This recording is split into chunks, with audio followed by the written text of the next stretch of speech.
And now we're back from outer space. Hey guys, it is me, Catalyst Echo, aka Crystal Lynn Moran, with Catalyst Echo Designs. And we are back with our Bohemian jewelry armoire. And what I want to cover with you today is a tricolor ombre blend. So really, blending is one of those things that people have a lot of trouble with, I've noticed, in the chalk painting community, like people who've never blended before. It takes them a long time to get it. In this video, will cover a couple of things that'll make this much easier for you. So the things that you're going to need to get this look. First off, you're going to need your paint. For the purposes of this video, I am using all Dixie Belle Chalk Paint, and the colors are Antebellum Blue, Palmetto, and Sea Glass. Other things that you will need. You'll need at least 3 brushes, 1 for each color. And then I like to have a couple of detail brushes around for getting into nooks and crannies. You will see me use them with the blue a little bit earlier, and that's one of my Colorantic brushes. And then you're also going to need a mister. Misting is very important for blending. I'm going to talk a little bit about that later as we go, but it's important. And you don't want like a spray bottle. You want an actual mister. And there is a difference. The difference is that spray bottles will leave a bunch of gloopy, nasty droplets on your paint, whereas a mister bottle mists the water out, and it's much easier and much smoother to use. All right, and then optionally, I don't use one of these in this video, but optionally you'll want a blending brush. Now, a lot of people do use a blending brush in the chalk painting community, and I think it's a great thing. I use it from time to time. But with these 3 colors, they just blend together so well that I didn't need one. But you might want to have one around when you're trying your blend, because it might not necessarily be colors this amazing to blend together. So I started this with a completely different color scheme in mind. You can see the legs are kind of a lilac-y color, and I was just playing with them a little bit. And I mean, I love the color and the way it turned out, but it wasn't really working for the vision I had in mind for the project. So I flipped it over, and I was just playing with this area right here, this kind of upper deck area right here. And I loved the way these colors went together so much that I realized I needed to do an ombre blend in the legs using those colors. And so here we go. I'm about to flip over the piece and start on the legs. So when laying down my color, you're going to notice that I do things a little bit differently. When I'm doing a tricolor blend, I start with the middle color. I lay it down. I don't block it out. Some people I've seen who have had trouble with blending, they block out their colors in like very distinctive, definitive sections of color blocks. And then they use a blending brush to blend them all together. I think that's making a lot of extra work for yourself. What I do is I lay down the color in thin coats. It's thicker towards the center, and then I feather it out so that the thinner edges that are there are going to blend with, when I put down the next color, they're already going to start doing the work of blending for you. So that, I think, is an easier way to get started. Now, you'll notice this color is super thin, and I'm doing that on purpose because I'm just blocking out where I think I might want the green to be. And blending, to me, it should take place in at least 2 thin coats. So coat number 1 is always going to look like a hot mess. It's just a thing. It's fine. Just let it happen. Trust the process, because it is always going to look like a hot mess. I mean, I've seen people who do their first coat of blending, and I'm like, wow, great. You're amazing. I prefer more thin coats to 1 thick coat. At least 2 thin coats for blending. So now you can see as I add in the Antebellum Blue, it's already blending a little bit with the Palmetto. See how that's happening? The fusion of those 2 colors was just so brilliant. I mean, I almost didn't even need to do anything in order to blend those together. Those colors are so close in their bases, and they're both equally cool. They honestly are 2 parts of the same whole. 2 different, I'm going to talk a little bit about color theory actually in a minute. But I did want to tell you that while I was recording this, I I made a funny little story happened. And while I was recording this part of the video, I'm just painting away. I'm just blending and blending away. And I look over at my tripod with my phone on it, and I realize it's not recording. And I'm like, oh, I know I pressed record. I watched myself do it. So I'm like, okay. So I put everything down and I pick up my phone. And guess what? Videos are really big. And I had all of the videos that I've recorded since I started recording videos still stored on my phone. No matter how much space you have on your phone, eventually you use it all up. And that's what happens. So I ran out of space. And what you miss when I ran out of space is me laying down the sea glass color. So you only get to see me lay down the first two colors. But that's okay because I recorded the next coat as well.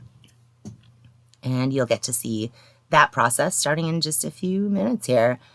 So yeah, another tip for painting legs, just have a process. I don't know if you've noticed, but I start with the two front sides and then I come around and then I do the two back sides.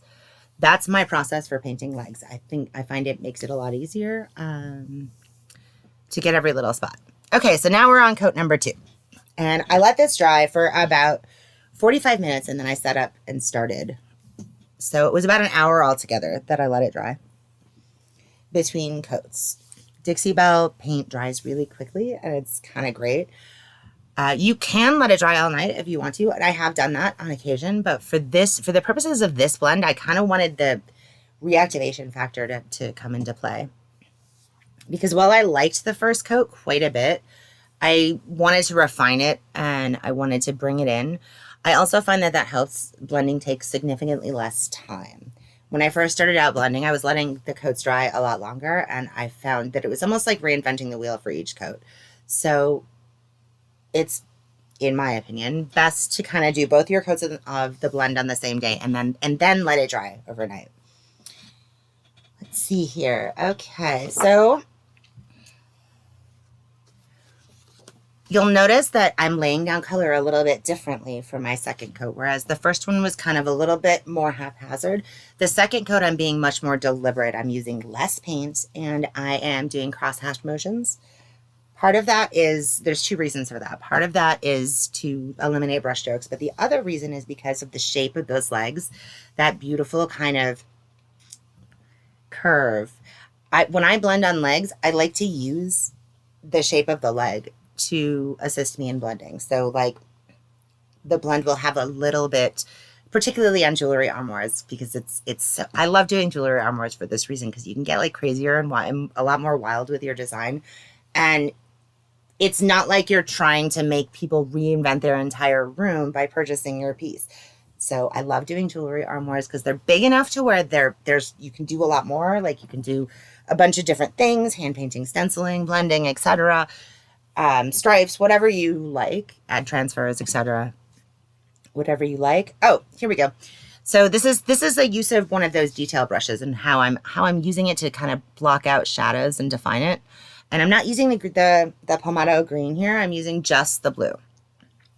And there's a reason for that. And because all I want out of this little blend is to add a little bit of dimension and interest into this area. There's going to be other things going over the top of it, but I want it to feel complete. And so I'm using the little detail brushes to kind of cut in. And you'll see I jump around from like place to place. This is me blending to me is a balance between using your pigment, using your mister, and letting it dry a little bit to see how it's going. One thing I cannot stress enough when you're painting or working on anything is step back every so often. Let it dry. Give it a minute. Let it kind of settle, because that's going to show you a lot more than if you sit there and work it and work it and work it. You're just going to get frustrated and tired. So moving on to the next area helps you to see how things are going.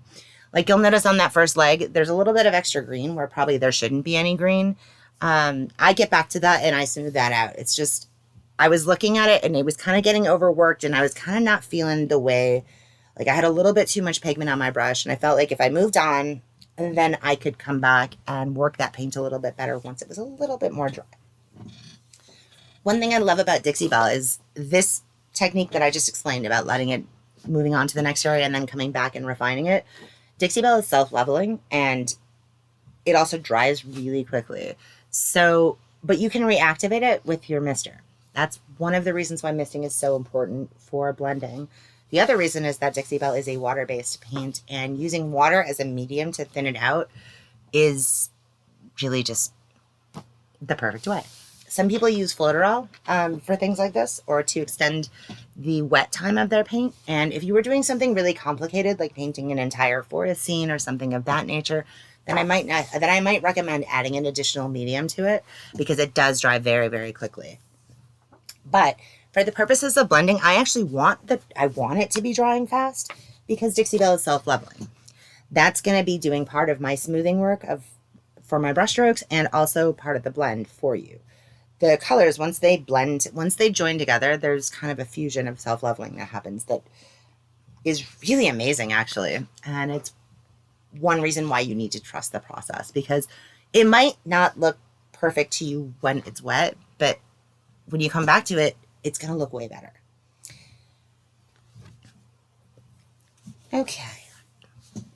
Another thing I love about this particular color choice, it's just so easy to blend with.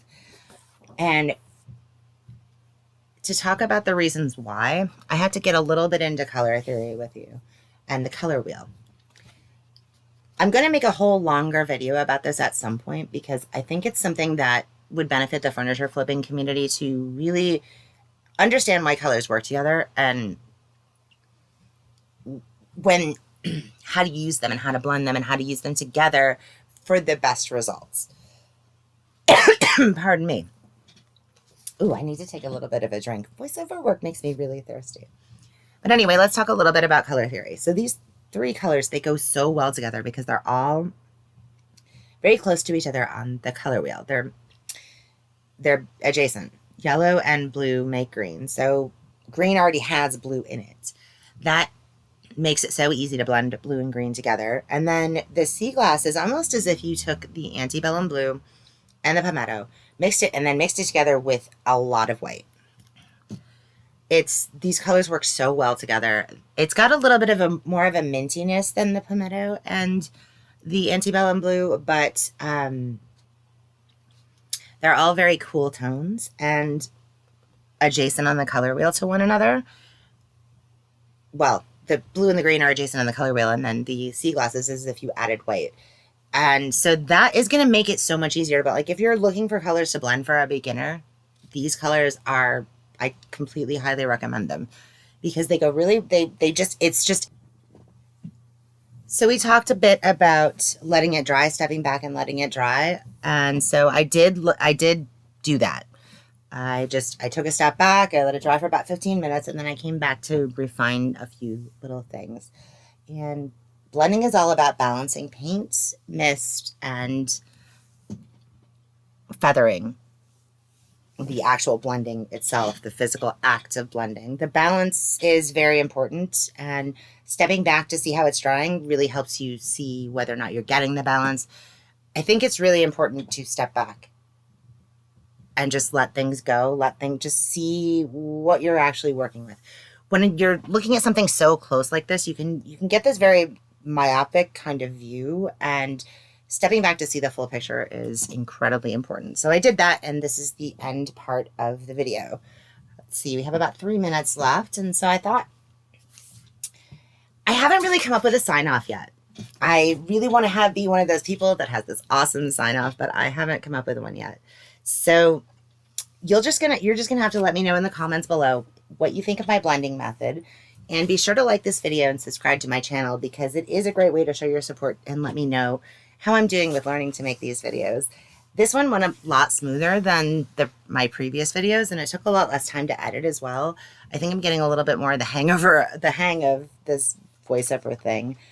So yeah, you're just going to have to let me know what you think and whether or not. I've been thinking also about adding music. You'll have to let me know if you think I should do that. I think it would be great if I added music. I'm just going to have to figure out licensing or whether or not, because I could make some music myself, or I could try to get somebody to make some music for me, but I just need to figure out kind of what I want to do, and think a little bit about licensing. There's probably royalty-free places to get music for videos like this. I just want to make sure I don't break any YouTube rules with music, and that's why I haven't used any as of yet. So blending is a lot of fun. You're just going to have to let me know what you think. I really, really love this, and it's gonna, with what I plan to do with the project, the transfers that I plan to use, and the stencils that I plan to use, this color scheme is going to work so, so well. I'm really excited about it, and I really, really, really just can't wait to show you the next part. I'm going to be working on that a little bit later today, so there will probably be another video about it quite soon. I'm getting, like I said, I'm getting the hang of creating these videos, and making the voiceover isn't as hard as it was the last time. I only had to do this one twice. So yeah, we're about at the end of this video. I'm just doing a little bit of refining here. I will have already at this point popped up the subscribe button. Please do subscribe and like my channel, and I will see you on the next video. Have a great, great, great day.